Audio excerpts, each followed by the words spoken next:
जय हिंद दोस्तों, आप सभी का स्वागत है आपके अपने सैनिक वेलफेयर यूट्यूब चैनल में।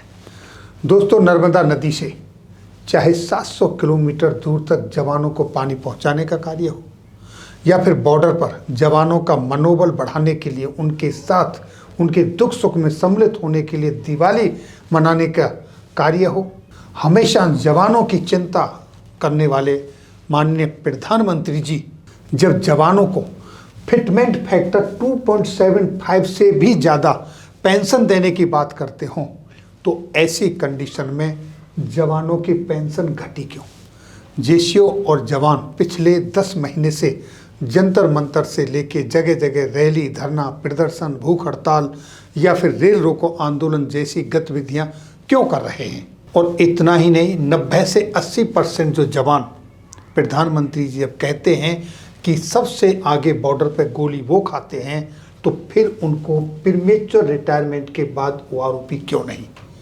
जब जवान को कोई डिसेबिलिटी हो जाती है या किसी मुसीबत के कारण या सेना की एज को जवानों को यंग रखने की वजह से उनको प्रीमेच्योर रिटायरमेंट जाना पड़ता है या अर्ली रिटायरमेंट होता है, ऐसी कंडीशन में प्रीमेच्योर रिटायर वालों को ओआरओपी क्यों नहीं?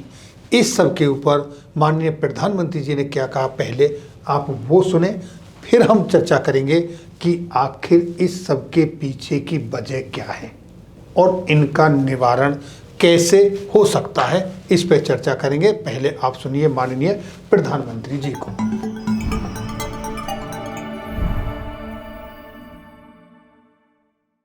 7th पे कमीशन ने कहा है कि 6 पे कमीशन से जो वेतन मिलता था 7th पे कमीशन में उसको 2.57 गुना बढ़ाया जाए। भारत सरकार ये कर सकती थी क्योंकि 7th पे कमीशन ने कहा था, लेकिन हमने ऐसा नहीं किया। हमने कहा 6th पे कमीशन को आधार मान करके अगर फौज के लोगों को देंगे, निवृत्त लोगों को पेंशन देंगे तो उनको बहुत कम फायदा होगा। हमने कहा कि निर्णय हमने किया कि ओआरओपी मिलने के बाद जो उनका वेतन का बेज बना है उसी के आधार पर 7th पे कमीशन गिना जाएगा। उनको भले डबल फायदा हो जाए, लेकिन मेरे देश के जवानों के लिए ये करना जरूरी है, हमने किया। तो दोस्तों, अभी आपने सुना कि माननीय प्रधानमंत्री जी ने कहा 2.57 फिटमेंट फैक्टर से भी हमने पूर्व सैनिकों को ओआरओपी लगने के बाद इम्प्लीमेंट किया ताकि उनको डबल फायदा हो, लेकिन ऐसा हुआ नहीं।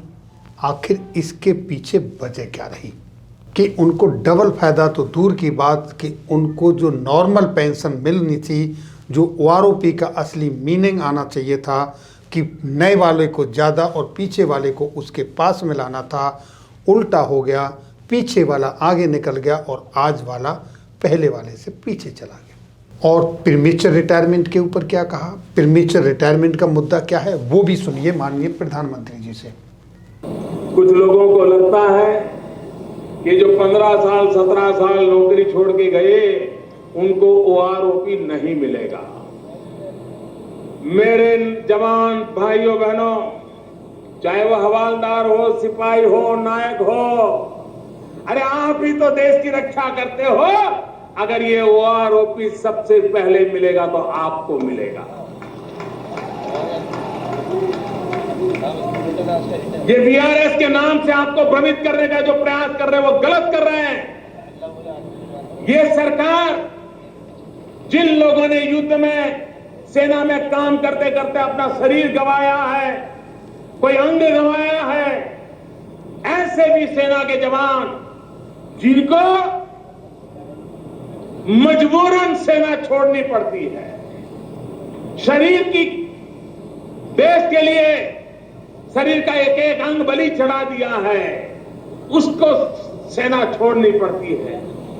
क्या वो ओआरओपी से वंचित हो जाएंगे? सेना को प्यार करने वाला प्रधानमंत्री ऐसा कभी सोच भी नहीं सकता है। मेरे भाइयों बहनों, ऐसे सबको ओआरओपी मिलेगा और इसलिए 80-90% ये जो 8,000-10,000 करोड़ का खर्च है ना, उसका सबसे ज्यादा धन ये 15-17 साल की उम्र में जो सेना छोड़ के घर आते हैं उन जवानों में जाने वाला है। तो साथियों, अभी आपने माननीय प्रधानमंत्री जी को सुना, उन्होंने कितने स्पष्ट शब्दों में कहा कि OROP का जो फायदा है वो किसको होने वाला है, किसके लिए है। लेकिन आखिर ऐसा क्या हुआ कि जिनके लिए ये OROP थी वो वंचित रह गए, जिनके लिए प्रधानमंत्री जी ने बड़ी बड़ी सभाओं में अपने स्पीचेस में बड़ी बड़ी घोषणाएं की, वो वंचित रह गए। और वो पिछले 10 महीने से जंतर मंतर हो, चाहे अलग अलग रैलियां हों, धरने हों, प्रदर्शन हों, भूख हड़ताल हों, ज्ञापन हों, उसमें लगे हुए हैं। लेकिन कहीं भी किसी भी तरीके से किसी भी प्लेटफार्म से उनकी सुनवाई नहीं हो रही। आरोप प्रत्यारोपों का दौर चल रहा है। जेसीओ जवान कहते हैं कि अफसरों ने उनके साथ धोखा किया, अफसर्स कहते हैं कि ब्यूरोक्रेट्स ने उनके साथ धोखा किया है, सरकार ने उनके साथ धोखा किया है। और सरकार है कि कोई रेस्पॉन्स ही नहीं ले रही। और जेसीओ और जवानों का जो मूवमेंट चल रहा है वो कई धड़ों में विभाजित हो गया है। अब ऐसे में आपकी समस्याओं का समाधान कैसे निकल सकता है? आपकी समस्याओं का समाधान अगर आप वाकई दिल से चाहते हैं तो एक ही इसका आज मूल मंत्र है, और वो है यूनिटी, एकता। अगर आप एक रहेंगे, अगर आप यूनाइटेड होकर सारे एक अम्ब्रेला के नीचे आकर अपनी संवैधानिक मांगे, जायज़ मांगे, लोकतांत्रिक तरीके से सरकार के समकक्ष रखेंगे, सरकार को अपना संख्या बल दिखाएंगे, तो ही आप अपनी मंजिल तक पहुंच सकते हैं। आप एक दूसरे को गिराकर ऊपर नहीं जा सकते।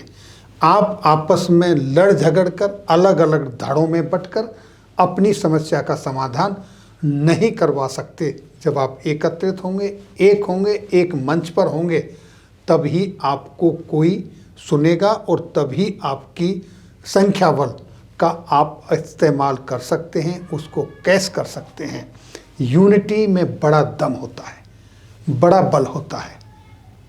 जिस तरीके से आपने रेवाड़ी की रैली में 2014 के चुनाव से पहले माननीय प्रधानमंत्री जी का साथ दिया, उनका मनोबल बढ़ाया, उसी तरीके से अगर आप एकत्रित होकर एक बार पुनः माननीय प्रधानमंत्री जी को बता दें कि हम जब आपके साथ थे तब आप हमारे साथ थे, अगर अब आप हमारा साथ नहीं दोगे, हमारी जायज़ मांगे नहीं सुनोगे, तो हम आपका साथ नहीं देंगे।